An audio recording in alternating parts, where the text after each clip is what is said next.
Hello everyone, it's been a while since we posted the last video and we've actually missed you, but we've been working on something a little bit bigger than the usual video.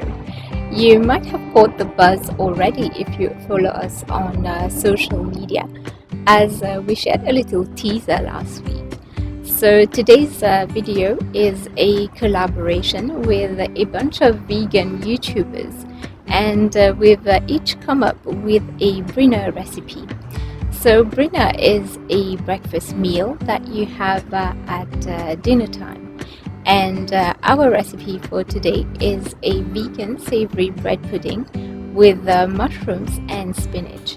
It's a simple recipe that makes a totally scrumptious breakfast, as well as a new classic dinner time main or side dish.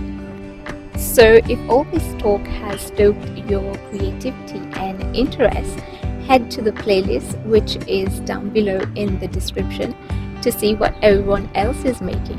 Here's a little preview from the other collaborators.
After seeing what everyone else is making, you would probably be having Brinner for weeks to come.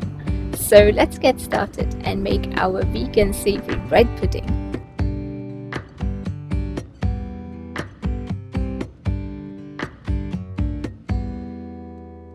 When we think of bread pudding, we usually think of a warm, homey dessert or sweet breakfast. But the combination of stale bread, plant-based milk, a few herbs and vegetables also makes a pretty tasty savory dish. This recipe is surprisingly forgiving and can be put together in little time. You'll find the link to the full printable recipe in the description below the video. This savory bread pudding is versatile and can accommodate an array of different add-ins: leafy or earthy vegetables, herbs, legumes and beans, etc. For today, I'm using a mixture of oyster mushrooms and white mushrooms, spinach and sliced tomatoes for topping. Heat a skillet on medium-high temperature. Add in the mushrooms with a pinch of salt. Saute for about 2 minutes, then add the spinach.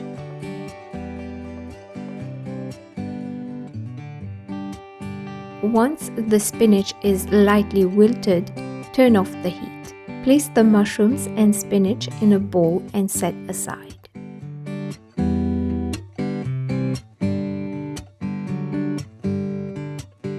Dilute the cornstarch with 1/3 cup of non-dairy milk. Stir and mix well. I'm using coconut milk for its richness and fragrance, but any other non-dairy milk will do. Add the cornstarch mixture to the rest of the coconut milk.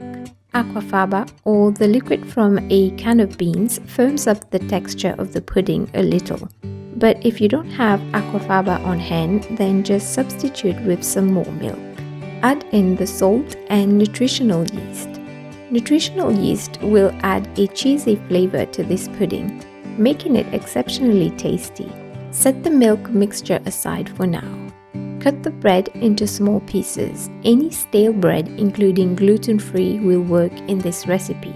I'm using store-bought quinoa and kamut bread. I've omitted the butter or margarine that is traditionally called for in this recipe, as coconut milk adds a lot of richness already. Feel free to spread the bread with some vegan margarine prior to cutting it if you wish. Lightly grease an 8-inch square baking pan. I'm using a ceramic pan, but you can also use glass or tin. Place the first layer of bread at the bottom of the baking pan. Stir the milk mixture and pour about 1/3 of the amount onto the bread. Press the bread into the milk to soak it. Sprinkle with some thyme leaves, either fresh or dried.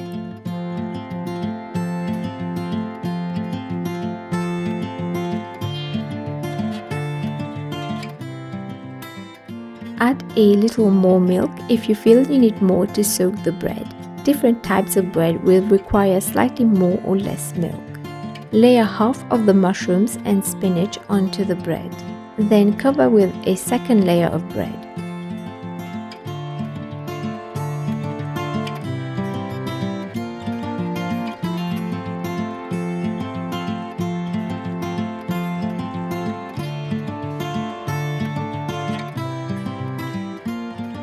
Pour some more milk onto the second layer, enough to soak it.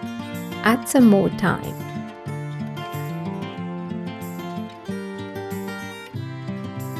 Add a little more milk if needed, but reserve some of the milk for the last layer.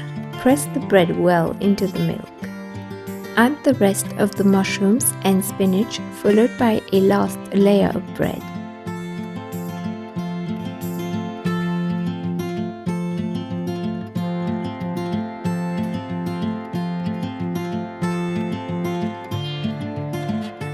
Pour the rest of the milk mixture and some more thyme.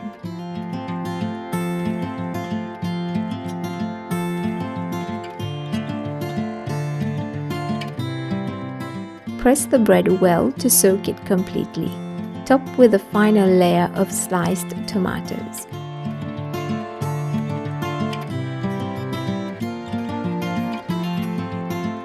Sprinkle with some ground black pepper.